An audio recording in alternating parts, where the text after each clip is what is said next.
अस्सलाम वालेकुम students. Last class में एक्सरसाइज 1.5 के कुछ क्वेश्चंस रह गए थे, कुछ टॉपिक्स। तो आज के लेक्चर में हम उसको डिस्कस करेंगे जो हमारे एक्सरसाइज 1.5 के टॉपिक्स रह गए हैं। फिर आज आपका चैप्टर नंबर 1 यहाँ पे कंप्लीट हो जाएगा। आज का टॉपिक है domain and range of a binary relation. बहुत ही इजी टॉपिक है, सिर्फ आपके कॉन्सेप्ट क्लियर होने चाहिए और आपको ईज़िली समझ आ जाएगा, तो कोई चीज़ मुश्किल नहीं होगी। डोमेन्स और रेंज। डोमेन की डेफिनेशन है हमारे पास, let R be a binary relation. Binary relation को हम लास्ट लेक्चर में डिस्कस कर चुके हैं। Let R be a binary relation, एक आर है जो बाइनरी रिलेशन है, from set A to set B. A set से लेके बी सेट के जो रिलेशंस हैं वो हमने आर बोल दिया। The domain of R denoted as DOM, domain और आर।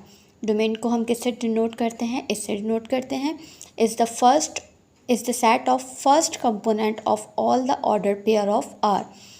बाइनरी रिलेशन में हम ऑर्डर पेयर बनाते हैं, जैसे कि यहाँ पे हमने ऑर्डर पेयर्स बनाए हुए 1 4 2 4 3 5 और 3 6। तो डोमेन कैसे पता चलेगी?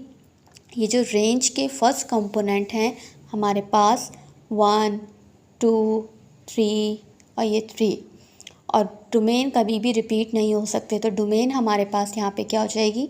1 2 3। और सिंपल से अगर मैं डेफिनेशन की बात करूँ, हम यहाँ पे ग्राफ बनाते हैं एक्स एक्सिस और वाई एक्सिस का। यहाँ पे एक्स होता है और यहाँ पे वाई। तो एक्स एक्सिस पे जो नंबर्स होंगे वो हमारी कहलाएगी डोमेन। तो यहाँ पे ये सब एक्स है और ये सेकंड वाले जो होते हैं वो वाई हैं। तो ये एक्स जो हो गया ये हमारे पास क्या हो गया? डोमेन हो गई। बस सिंपल सी ये डेफिनेशन है। एक्स एक्सिस पे जो नंबर्स आते हैं वो हमारी डोमेन कहलाती है, first component of order pair. इसके बाद बात करते हैं रेंज। रेंज क्या होती है? The range of R denoted as range R is the set of second component of all the ordered pair of R. यहाँ पे जो वाई कंपोनेंट्स होंगे हमारे पास, ये सेकंड ऑर्डर कहलाते हैं पेयर के, तो ये हमारे पास कहलाएंगे रेंज। तो यहाँ पे एक ऊपर जो एग्जाम्पल है उसमें क्या दिया हुआ है? ऑर्डर पेयर हमारे पास 4 5 6। और याद रखिएगा रेंज और डोमेन हम रिपीट नहीं कर सकते ऑर्डर पेयर को। तो यहाँ पे रेंज हो गई हमारी 4 5 6 और डोमेन हो गए हमारे पास 1 2 3। डोमेन और रेंज को हमने डिफ़ाइन कर लिया किस तरह से? अब एग्जाम्पल है हमारे पास, if X Y belongs to N and a binary relation X और वाई जो बिलोंग कर रहा है किस में? नेचुरल नंबर में। And a binary relation R is in N is given as R. Last question में भी हमने लास्ट टॉपिक डिस्कस किया था जिसमें हमें रिस्ट्रिक्शन बता दी थी। तो यहाँ भी हमें बाइनरी रिलेशन में रिस्ट्रिक्शन बता दी कि x + 5 को ऐड करें तो वो 5 के बराबर, और x और y वो होने चाहिए जो नेचुरल नंबर्स हों हमारे पास। Then write R in tabular form, also find domain. इसमें हमें डोमेन भी फाइंड करनी है और रेंज भी फाइंड करनी है, और इनको फाइंड करने से पहले हमें रिलेशन फाइंड करना है। तो रिलेशन फाइंड करने के लिए हमारे पास नेचुरल नंबर बता दिया, रिस्ट्रिक्शन भी बता दी।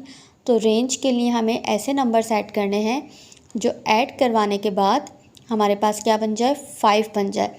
अगर मैं फॉर एग्ज़ाम्पल x 1 रखती हूँ और y 4 रखती हूँ, तो यहाँ पे हमारे पास क्या आ जाएगा? 1 4 5 हो गया। उसके बाद 2 3 भी ले सकती हूँ मैं, 2 3 भी 5 हो सकता है। 3 2 ये भी 5 हो सकता है, और यहाँ पे 4 और 1 भी हो सकता है। इसके अलावा एक्स एक्स देख लिया हमने, x 1 2 3 4 ले लिया। अगर मैं यहाँ पे 5 लूँगी और y 1 लूँगी तो वो 6 हो जाएगा, तो ये रिस्ट्रिक्शन से आउट हो जाएगा। इसलिए सिर्फ ये 4 रिलेशन बन रहे हैं जो हमारे बाइनरी रिलेशंस को पूरा कर रहे हैं। अब उसके बाद हमें क्या फाइंड करनी है? डोमेन और रेंज। डोमेन फाइंड करने के लिए एक्स एक्सिस पे जो वैल्यूज़ होती हैं वो बता देंगे। डोमेन क्या हो गई हमारी? 1 2 3 4, 1 2 3 4, ये डोमेन हो गई हमारे पास। और रेंज क्या हो जाएगी हमारे पास? रेंज भी वही हो जाएगी 1 2 3 4। तो इसका मतलब रेंज और डोमेन इसमें क्या हो जाएंगी? दोनों में इक्वल हो जाएंगी। बस सिर्फ यही करना है इस क्वेश्चन में। आपको डोमेन पता होनी चाहिए, ये स्टार्टिंग के फर्स्ट कंपोनेंट जो होते हैं हमारे पास डोमेन होते हैं, और सेकंड कंपोनेंट जो है रेंज के ऑर्डर्ड पेयर के वो हमारे पास क्या होते हैं, रेंज होते हैं। तो डोमेन का टॉपिक भी यहाँ पे क्लियर हो गया, रेंज का भी टॉपिक यहाँ पे क्लियर हो गया। इसके बाद एक और एग्जांपल कर लेते हैं ताकि और क्लियर हो जाए कि अगर किसी क्वेश्चन में डोमेन फाइंड करने के लिए आ जाए या रेंज फाइंड करने के लिए आ जाए तो हम किस तरह से करेंगे। स्टूडेंट्स, ये आपकी एक्सरसाइज 1.5 से मैंने क्वेश्चन लिया है, क्वेश्चन नंबर 7। आप लोग अपनी बुक में भी चेक कर लीजिएगा। इसमें हमारे पास क्या दिया हुआ है, एक रिलेशन बता दिया कि y = 2x + 5 is in z। देन हमें क्या फाइंड करना है, फर्स्ट पार्ट में हमें फाइंड रेंज फाइंड करनी है इफ़ डोमेन इज़, और यहाँ पे हमें डोमेन बता दी गई है कि डोमेन हमारे पास ये है। इसका मतलब ये हमें क्या बता दिए गए, डोमेन बताइए, तो इसका मतलब हमें x कंपोनेंट्स बता दिए गए, फर्स्ट कंपोनेंट। और सेकंड कंपोनेंट हमें कैसे निकालने हैं, जो रिलेशन दिया हुआ है उसमें पुट करके हमें वैल्यूज़ निकालनी है। तो हमारे पास क्या आ जाएगा, रेंज आ जाएगी। तो सबसे पहले वैल्यूज़ पुट करेंगे, y = 2x + 5। तो y की वैल्यू पुट करेंगे, y = 2x + 5। तो 1 बाय 1 हम x की वैल्यू पुट कर लेंगे। तो सबसे पहले x की वैल्यू हम रखेंगे -2, तो ये क्या हो जाएगा, 2 - 2 + 5 -4 + 5। तो इसका आंसर क्या आ गया हमारे पास, y = 1। एक ये आंसर आ गया। अब इसी तरह हम 1 बाय 1 x की वैल्यूज़ को पुट करते रहेंगे। अब y की वैल्यू हम क्या रखेंगे, -1 रख दिया, +5। इसको सॉल्व करेंगे तो हमारे पास क्या आंसर आ जाएगा, -2 + 5। इसका आंसर आ गया हमारे पास y = 3। एक और रेंज आ गई हमारे पास। इसी तरह 0 रखेंगे, 1 रखेंगे और 2 रखेंगे। तो बच्चों, ये हमने सारी वैल्यूज़ निकाल ली। 0 भी पुट करके देख लिया तो y की वैल्यू क्या आ रही है, 5। 1 पुट करके देखा तो y की वैल्यू आ रही है 7, और 2 पुट करके देखा तो हमारे पास वैल्यू आ रही है 9। तो इस तरह हमारी रेंज जो है उसका आंसर क्या आ गया, रेंज = 1 3 5 7 9। ये आ गया हमारा आंसर। इसी तरह सेकंड पार्ट जो है वो आप लोग खुद सॉल्व करेंगे। इसमें लिखा है फाइंड डोमेन। अब हमें क्या फाइंड करनी, डोमेन फाइंड करनी है, और हमारे पास रेंज बता दी गई है। अब इसका मतलब y की वैल्यू हमें बता दी गई है और आपको क्या फाइंड करना है, x की वैल्यू। तो ये क्वेश्चन जो है आप लोग घर पे खुद सॉल्व करेंगे। ये हो गया आपका होमवर्क। यहाँ तक हमारे पास डोमेन और रेंज का टॉपिक एंड होता है। अब इसके बाद बात करेंगे, सबसे मोस्ट इम्पॉर्टेंट टॉपिक है फंक्शंस। फंक्शंस क्या होते हैं, उसको किस तरह से लिखे जाते हैं, कैसे पता चलता है कि वो फंक्शन है, और फंक्शंस की टाइप्स क्या हैं। अगर आपने ये प्रीवियस लेक्चर सारे कंप्लीट कर लिए हैं, कल जो मैंने आपको पढ़ाए थे कार्टेशियन, बाइनरी रिलेशन, और अभी जो मैंने डोमेन और रेंज पढ़ाया, इसके कॉन्सेप्ट क्लियर हो गए तो आपको फंक्शंस का टॉपिक बिल्कुल ईजिली क्लियर हो जाएगा। फंक्शंस क्या होते हैं, इस टॉपिक को स्टार्ट करने से पहले मैं यही कहूँगी कि टॉपिक को गौर से सुनिएगा, क्योंकि बहुत से स्टूडेंट्स को ये टॉपिक मुश्किल लगता है। जब मैं मैट्रिक लेवल पे थी तो मुझे भी ये टॉपिक बहुत ही मुश्किल लगा था, लेकिन प्रैक्टिस करने के बाद ये टॉपिक इजी हो गया। तो आप लोग भी गौर से सुनिएगा इस लेक्चर को कि फंक्शंस होते क्या हैं और फंक्शंस पता कैसे चलेंगे कि ये फंक्शन है। स्टार्ट करते हैं। Function, suppose a and b are 2 non empty set. a और b जो है एम्प्टी सेट नहीं हो सकते। देन रिलेशन, इसका रिलेशन कैसे बनेगा, a relation b is called function if. यहाँ पे रिस्ट्रिक्शन बता दिए, फंक्शन कैसे पता चलेगा। डोमेन ऑफ f, फंक्शन की डोमेन किसके बराबर होनी चाहिए, सेट a के बराबर होना चाहिए। मतलब डोमेन क्या होता है हमारा, 1 2 3 4, और सेट a लेंगे तो वो भी अगर 1 2 3 4, तो दोनों जो हैं वो इक्वल होने चाहिए। और every x belongs to a, मतलब x जो भी हो वो किस में बिलोंग कर रहा होगा, a के अंदर। Appear in one and only one order pair in function. और फंक्शंस कब होंगे, जब उनका ऑर्डर पेयर जो है पूरा कंप्लीट हो जाएगा, 1 या ओनली 1। एग्जाम्पल है हमारे पास, बस ये 2 चीज़ें याद रखिएगा फंक्शन के लिए। अगर ये 2 चीज़ें आपको समझ में आ गई, ये दिमाग में आप लोगों ने बिठा ली, तो फंक्शंस बिल्कुल भी मुश्किल नहीं है। एग्जाम्पल देख लेते हैं। एग्जाम्पल है हमारे पास, if suppose a = 0 1 2 3 and b = 1 2 3 4 5। और यहाँ पे हमें रेस्ट्रिक्शन क्या बता दी है कि फंक्शन जो है y is equals to x plus one, x belongs कर रहा है ए में और y बिलोंग्स कर रहा है बी में।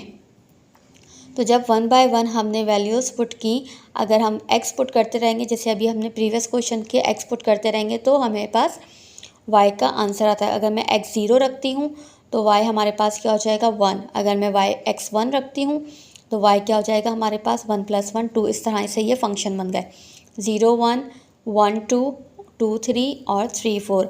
यहाँ पे डोमेन क्या है हमारे पास 0 1 2 3 और ए सेट भी हमारे पास क्या है 0 1 2 3। तो इसका मतलब पहली बात जो है हमारे पास प्रूफ हो गई कि डोमेन और ए जो है हमारे पास इक्वल आना चाहिए।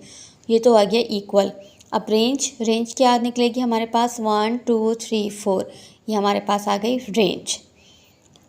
फिगर से भी देख लेते हैं। फिगर से जैसे यहाँ पे लिखा हुआ है ए सेट्स, यहाँ पे ए सेट लिख दिया और यहाँ पे बी सेट लिख दिया और ये बन रहा है एक दूसरे के साथ फंक्शन ए टू बी का। अब यहाँ पे फंक्शंस क्या बन रहे हैं 0 1 1 2 1 3, ये सारे फंक्शंस बन रहे हैं। तो हम यहाँ पे बना लेंगे 0 को किसके साथ कर लिया हमने फंक्शन बना लिया 1 के साथ, 1 को बना लिया 2 के साथ, 2 को बना लिया 3 के साथ और 3 को बना लिया हमने 4 के साथ। यही हमने लिखा हुआ है ऊपर कि 0 1 1 2 1 3 ये सारे ऑर्डर पेयर हैं, यही हमारा क्या बन रहा है फंक्शन। तो ये बात हो गई क्लियर। और याद रखिएगा ए सेट जो है उसके सारे एलिमेंट्स जो हैं इक्वल होने चाहिए कि डोमेन से। ये सारे फंक्शंस हैं, फंक्शन की वैल्यू सेट भी है और यही हमारी डोमेन है। तो सारे नंबर्स जो हैं वो दूसरे फंक्शन के साथ मिलने चाहिए। हम इसमें एक भी मेंबर को फंक्शन के साथ नहीं छोड़। फॉर एग्जांपल मैंने 1 छोड़ दिया, 0 को मिला लिया 1 के साथ, 2 को मिला लिया 3 के साथ, 3 को मिला लिया 4 के साथ।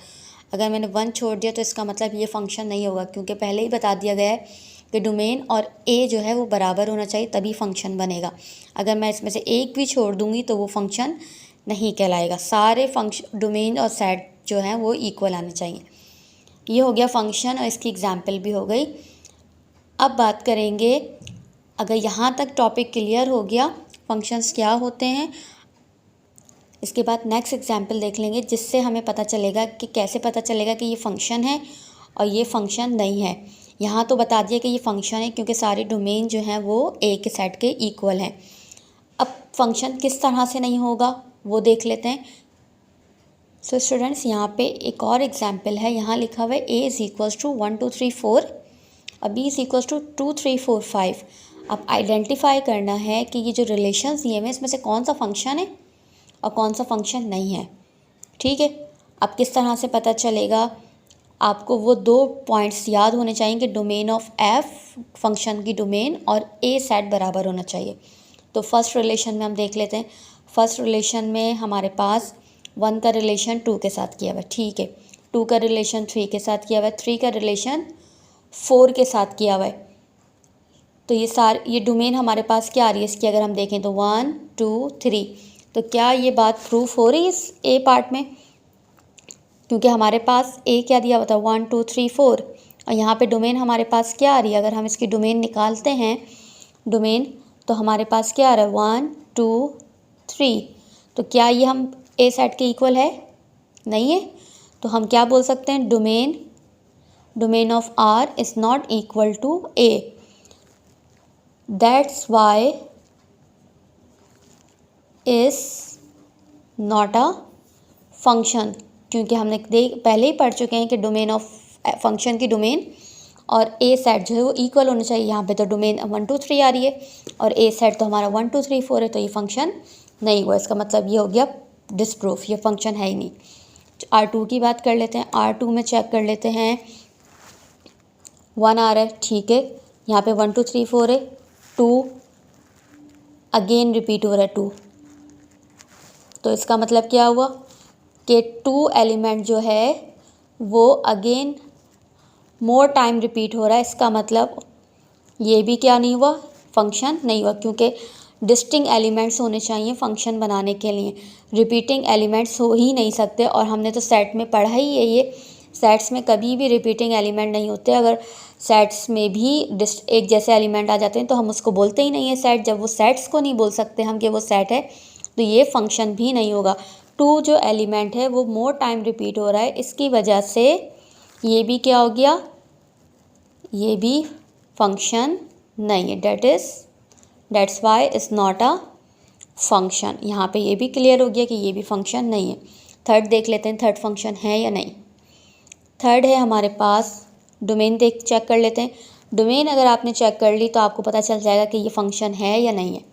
1, अगर सी पार्ट की डोमेन लिखूँ मैं, डोमेन, तो डोमेन क्या आ रही है, 1 आ रही है, 2 आ रही है, 3 आ रही है, 4 है।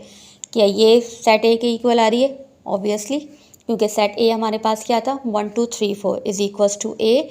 इसका मतलब ये क्या हो गया, R3 इज़ अ फंक्शन, क्योंकि डोमेन, फंक्शन की डोमेन और ए जो है इक्वल आ रहा है। अब आप लोगों को क्लियर हो गया होगा कि फ़ंक्शन को आइडेंटिफाई कैसे करेंगे, कि कैसे पता चलेगा कि फ़ंक्शन है या नहीं है। तीनों एग्जाम्पल से आपको पता चल गया होगा कि फ़ंक्शन को ऐसे पता चलेगा, डोमेन अगर बराबर हो गई तो पता चल जाएगा फ़ंक्शन है। ये हो गया फ़ंक्शन। अब इसके बाद फंक्शंस की भी कुछ टाइप्स आ जाती हैं। अगर फंक्शंस किस तरह से, अगर जैसे ऑर्डर पेयर हमारे चेंज हो गए तो कैसे पता चलेगा कि ये कौन सा फंक्शन है। फंक्शन तो है लेकिन फंक्शन की भी टाइप्स हैं कि ये फंक्शन कौन सा है। सो स्टूडेंट्स, बात करते हैं अब टाइप्स ऑफ फंक्शन की। फंक्शन की भी कुछ टाइप्स हैं। सबसे पहली है into and one one function, जिसको हम इंजेक्टिव फंक्शन भी कहते हैं। कंफ्यूज नहीं होइएगा कि अगर इंजेक्टिव लिखा हुआ आ जाए तो आप बोलें कि ये तो पढ़ा ही नहीं था कौन सा फंक्शन है। तो इसलिए मैंने यहाँ पे नाम भी शो कर दिए हैं कि अगर इनटू और वन वन फंक्शन होगा तो वो इंजेक्टिव फंक्शन भी कहलाएगा। ऑन टू फंक्शन को सब्जेक्टिव फंक्शन भी बोलते हैं, और इन दोनों को अगर हम मिला दें, one one and onto function, तो वो बन जाता है बाइजेक्टिव। बाई का मतलब भी टू होता है, तो ये बन गया बाइजेक्टिव फंक्शन। अब वन बाय वन इन सबको डिस्कस करेंगे कि into on one one function किस तरह से होगा, ऑन टू और one one onto function किस तरह से होगा। नंबर 1 है हमारे पास इनटू फंक्शन। इनटू फंक्शन किस तरह से होगा, for any two sets A and B, a function A function B is called into function if range of F is a proper subset of B। मतलब A range जो भी होगी हमारी वो एक प्रॉपर सबसेट होगी किसकी, B की। किस तरह से एग्जाम्पल देख लेते हैं ताकि पता चल जाए कि किस तरह से रेंज पता चलेगी। फॉर एग्जाम्पल यहाँ पे A सेट दिया हुआ है XYZ एंड B दिया हुआ है ABC। अगर हम इसका रिलेशन बनाएं फंक्शन का, तो x का यहाँ पे फिगर में बनाया हुआ है, x का A के साथ रिलेशन बना दिया, y का भी A के साथ बना दिया, और z का हमने B की इमेज हम रिपीट कर सकते हैं, लेकिन A की इमेज जो है वो रिपीट नहीं हो सकती। हम ये नहीं कर सकते कि x को हमने A के साथ भी कर लिया और x को ही हमने B के साथ भी कर लिया। आसान सी अगर एक एग्जाम्पल बताऊँ, 2 स्टूडेंट्स हैं, ये x और ये y जो है 2 स्टूडेंट्स हैं, इन दोनों के एग्ज़ाम्स में मार्क्स एक जैसे आ सकते हैं। x ने भी 65 मार्क्स ले लिए और y ने भी 65 मार्क्स ले लिए, लेकिन एक ही बच्चे के 2 रिज़ल्ट कभी भी नहीं आ सकते। कभी आपने देखा है एक सब्जेक्ट में 2 मार्क्स आ रहे हैं एक स्टूडेंट के, अगर इसने इंग्लिश का पेपर दिया है तो उसके 45 मार्क्स भी शो हो रहे हों और 65 मार्क्स शो हो रहे हैं। इसलिए नहीं, बस ये याद रखिएगा 2 स्टूडेंट्स की एक इमेज बन सकती है, लेकिन एक ही स्टूडेंट के 2 रिज़ल्ट नहीं आ सकते। जो हम इनपुट देंगे वही हमारा क्या हो जाएगा, आउटपुट। एक इनपुट से 2 आउटपुट बन सकते हैं, लेकिन एक ही इनपुट के 2 आउटपुट नहीं बन सकते। आई होप इस एग्जाम्पल से आपको क्लियर हो गया होगा कि डोमेन जो है वो हमारी डिस्टिंक्ट रहनी चाहिए, डोमेन एक जैसी नहीं होनी चाहिए, क्योंकि डोमेन और ए जो है हमारा इक्वल होता है। तो ये हो गया इनटू फंक्शन। इनटू के साथ मतलब ए की इमेज आप कोई सी भी ले सकते हैं, लेकिन एक्स की इमेज आपके पास सारी होनी चाहिए। ये इनटू हो गया, तो आप फंक्शन हमारा क्या हो गया, रेंज क्या हो गई, ए और बी। सी तो है ही नहीं रेंज, इसलिए हमारे पास इसकी रेंज क्या हो गई, ए और बी हो गई। वन वन फंक्शन देख लेते हैं। वन वन फंक्शन में क्या होता है, वन वन का मतलब एक एक, ए और सेट बी के जो फंक्शन है वो हमारे पास डिस्टिंक्ट इमेज बने, ए की इमेज डिस्टिंक्ट बने और बी की इमेज डिस्टिंक्ट बने, कोई किसी के साथ रिलेट नहीं कर रहा। अब एक्स की इमेज बना दी हमने ए के साथ, वाई की बना दी बी के साथ और जेड की, तो ये कहलाता है वन वन फंक्शन। इसमें सारे एलिमेंट्स जो हैं एक दूसरे से डिस्टिंक्ट है, कोई भी डबल इमेज नहीं बना रहा। तो ये हो गया 1 1 फंक्शन। यहाँ भी फंक्शन लिखा हुआ है एक्स ए वाई बी और जेड सी। अब इन दोनों को मिला के इंटू और 1 1 फंक्शन को मिला के क्या बन जाता है हमारा इंजेक्टिव फंक्शन। तो इससे कंफ्यूज नहीं होगा कि इंटू को हम इंजेक्टिव बोलें या 1 1 को, दोनों हैं जो हमें क्या कहलाते हैं इंजेक्टिव। समटाइम्स इन दोनों को मिक्सअप करके भी फंक्शन बना दिया जाता है, तो वो कहलाता है इंजेक्टिव ही कहलाता है फंक्शन। इंजेक्टिव ये हो गया इंटू एक इमेज, एक फंक्शन की दो इमेज, बस अगर डोमेन और ए पता चल गया आपको इक्वल है तो आपको फंक्शन खुद ही पता चल जाएगा। 1 1 फंक्शन भी हो गया। अब सेकंड है हमारे पास ऑन टू फंक्शन, जिसे हम क्या बोलते हैं surjective function. Onto function क्या है? Onto function for any two set A and B. वो फंक्शन कब होंगे? जब उसकी रेंज और बी जो है बराबर, जैसे हमने पहले बात की थी 1 1 और इंटू की फंक्शन की बात की थी कि डोमेन और ए जो है वो बराबर होते हैं। अब यहाँ पे क्या बोलें, रेंज और बी सेट जो भी होगा वो इक्वल होगा, तो हमारे पास वो क्या कहलाएगा ऑन टू फंक्शन। अब यहाँ पे एक फंक्शन दिया हुआ है, ए फंक्शन है 1 2 3 और बी जो है वो दिया हुआ है 4 5। तो हमने 1 की इमेज बना ली 4 के साथ, 2 की भी इमेज बना ली 5 के साथ, लेकिन सारी इमेज जो है वो कंप्लीट होनी चाहिए, इसलिए हमने 3 की भी, अगर मैं 3 को नहीं बनाती 5 के साथ, फॉर एग्जांपल मैं ऐसे बना देती 1 2 3 और लिखा है 4 5, 1 को 4 के साथ बना देती और 2 को 5 के साथ। इसको भी किसी के साथ अगर मैं नहीं बनाती तो ये फंक्शन तो कहलाता ही नहीं, क्योंकि फंक्शन बनाने के लिए डोमेन और सेट ए जो है वो बराबर होने चाहिए। इसलिए मैंने 3 की इमेज जो है वो 5 के साथ बना दी। तो इससे हमारा डोमेन भी पूरी हो गई, डोमेन ये भी प्रूफ हो गई कि डोमेन ए भी बराबर है रेंज के, और यहाँ पे ये वाली बात भी प्रूफ हो गई कि फंक्शन ऑफ रेंज और बी जो है वो भी बराबर हैं, दोनों एक दूसरे की इमेज बना रहे हैं किसी ना किसी के साथ फंक्शन के साथ। तो ये हो गया हमारे पास ऑन टू फंक्शन। अब बात करते हैं दोनों बाइजेक्टिव 1 1 फंक्शन कब होगा और ऑन टू फंक्शन कब होगा। अब यहाँ पे फंक्शन देखा जाए तो हमारे पास 1 1 फंक्शन भी है, क्योंकि सब डिस्टिंग है। 1 1 के साथ है, 3 9 के साथ है और 5 25 के साथ है। 1 1 तो है ये फंक्शन, ये तो हमने देख लिया 1 1 है क्योंकि डिस्टिंग एलिमेंट्स हैं, ये 1 1 फंक्शन हो गया। अब क्या चेक करेंगे, ऑन टू फंक्शन है। ऑन टू फंक्शन के लिए अभी हमने ऊपर बात की है कि रेंज एफ बराबर होना चाहिए किसके, बी के। तो यहाँ पे रेंज भी हमारी पूरी हो रही है, सब रेंज बराबर हो रही है, क्योंकि 1 के साथ भी कोई ना कोई इमेज बन रही है, 9 के साथ भी और 25 के साथ भी। तो इसका मतलब ये ऑन टू भी हो गया। तो इसका मतलब ये प्रूफ हो गया कि ये हमारा कौन सा सेट है, बाइजेक्टिव फंक्शन। 3 टाइप्स थी इसकी, इनटू एंड 1 1, ऑन टू और दोनों को मिला के बाइजेक्टिव फंक्शन। फंक्शन का टॉपिक भी हो गया यहाँ पे क्लियर। एग्जाम्पल चेक कर लेते हैं, ये एग्जाम्पल्स दी हुई हैं। अब इसमें आइडेंटिफाई करके बताएं कौन सा सेट है, कौन सा फंक्शन है। ये देखा जाए तो कौन सा फंक्शन बन रहा है, ये ऑन टू तो नहीं बोल सकती क्योंकि इसकी रेंज तो बन ही नहीं रही है, क्योंकि ये एक एलिमेंट है जो इसकी इमेज नहीं बन रही। अगर हम, क्या ये 1 1 फंक्शन है, ये 1 1 फंक्शन भी हो सकता है, लेकिन इसकी डिस्टिंग एलिमेंट्स हैं, तो ये हमारे पास कौन सा हो जाएगा, इनटू फंक्शन, क्योंकि किसी न किसी की इमेज डोमेन की बन रही है। 0 को 4 के साथ ले लिया, 1 को 6 के साथ और 2 को 7 के साथ, तो ये बन गया इनटू फंक्शन। अब ये बाकी की दो जो फंक्शंस हैं वो आप लोग खुद सॉल्व करके बताएंगे कि ये कौन से फंक्शंस बन रहे हैं, इनटू बन रहा है, ऑन टू बन रहा है या 1 1 फंक्शन बन रहा है। यहाँ पे आपकी एक्सरसाइज 1.5 कंप्लीट होती है। एक्सरसाइज के क्वेश्चन लाजमी सॉल्व कीजिएगा। मैथ्स की मैं एक बात बता दूं कि मैथ्स जो है वो मांगती है प्रैक्टिस। अगर आपकी प्रैक्टिस नहीं होगी तो आप मैथ्स को सॉल्व नहीं कर सकते। इसलिए मैथ्स की जो मैं करवा रही होती हूँ उसको रेगुलर बेसिस पे आप लोग प्रैक्टिस करते रहा करें, ताकि आपकी प्रैक्टिस भी होती जाए और आपको कॉन्सेप्ट भी क्लियर होते जाएं कि हम इस क्वेश्चन में क्या मिस्टेक कर रहे हैं, और उसी टाइम पे आपकी क्यूरीज वगैरह भी क्लियर होती जाएं। यहाँ पे हो गया आपका मैथ्स का chapter 1 number 1 complete. Sets and function, sets को भी हमने डिटेल में डिस्कस कर लिया, सारी एक्सरसाइजेस के क्वेश्चंस भी देख लिए।